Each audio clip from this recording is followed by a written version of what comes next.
Përshëndetje për gjithë nderuar shikues, mirë se erdhët në edicionin e lajmeve në News 24. Në 18 vjetorin e pavarësisë së Kosovës është zhvilluar ceremonia e ngritjes flamurit paraselisë së qeverisë në praninë e presidentes Vjosa Osmani dhe të kryeministrit Albin Kurti. Kurti tha se shteti, pavarësia dhe kushtetuta janë të reja, por gjuha, kultura dhe populli i Kosovës janë të lashta. Ai ka përmendur edhe ish-krerët e ushtrisë çlirimtare të Kosovës, të cilët po gjykohen nga dhomat e specializuara të Kosovës në Hag, duke theksuar se nuk mund të kujtohet shpallja e pavarësisë pa përmendur kontributin e tyre në ndërtimin e shtetit.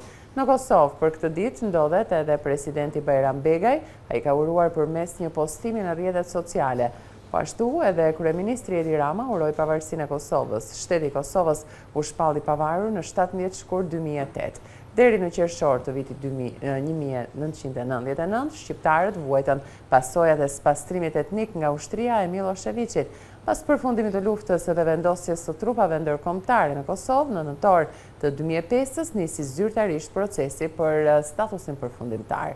Prej 13 qershorit të vitit 1999, kur forcat serbe u detyruan të largoheshin nga Kosova, vendi administrohej nga misioni i Organizatës Kombeve të Bashkuara UNMIK dhe institucionet demokratike të Kosovës, kuvendi, presidenti dhe qeveria. Edhe pse Serbia nuk kishte kontroll mbi Kosovën, në rezolutën 1244 të Këshillit të Sigurimit disa herë përmendej se Kosova është protektorat i OKB-s, por juridikisht pjesë e Republikës Federale të Jugosllavisë.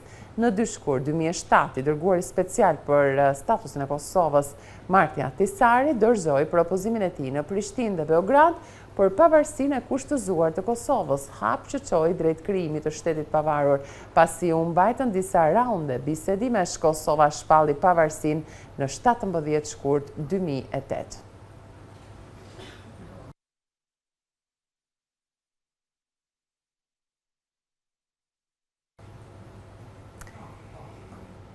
Presidenti i Shteteve të Bashkuara Donald Trump dërgoi një mesazh urimi për 18 vjetorin e pavarësisë së Kosovës sipas zyrës së presidentes Osmani. Në mesazhin e Trump rikonfirmohet mbështetja e palëkundur e Shteteve të Bashkuara për sovranitetin dhe integritetin territorial të Kosovës.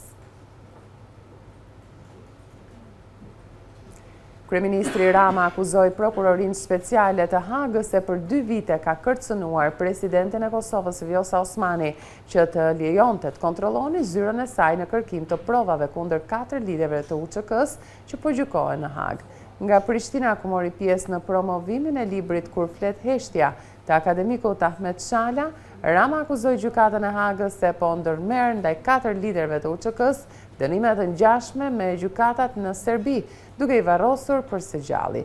Ai e konsideroi të turpshme indiferencën e Europës dhe perëndimit ndaj asaj që po ndodh në Hagë. Belinda Balluku ka dorëzuar 3 herë dorëheqjen nga detyra e zëvendës kryeministres dhe ministres infrastrukturës dhe energjisë, por kërkesa e saj është refuzuar çdo herë nga Edi Rama. Këtë e bëri të ditur vetë kryeministri gjatë prezantimit të ndryshimeve në kodin e procedurës penale, duke theksuar se këto ndryshime nuk lidhen me çështjen Balluku dhe se do të shqyrtohen pas vendimit për imunitetin e saj. Ndryshimet firmosura nga Rama, Tauland Balla dhe Ulsi Manja kërkojnë 84 vota për miratimin në parlament.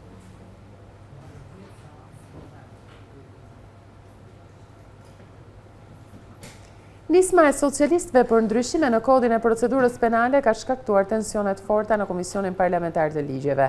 Majoranca dhe opozita u përplastën mbi legjitimitetin dhe qëllimet e projekt ligjit.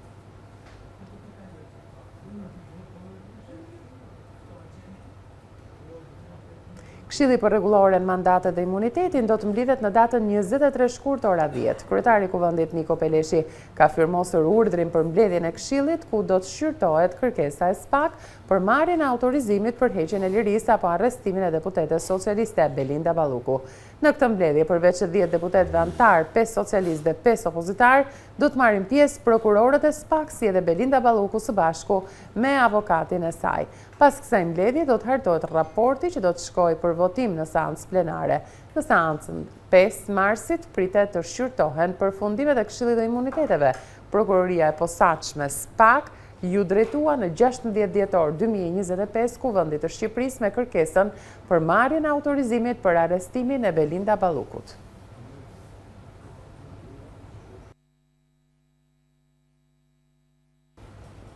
Kaq për këtë edicion shkurt informativ në News 24, nderuar shikues, për më gjëri ju ftojmë të klikoni në balkanweb.com për lajmin më të fundit. Gjithashtu mund të na ndiqni përmes live streamit si në kanalin ton zyrtar në YouTube, News 24 Albania. Ju falenderoj për vëmendjen tuaj.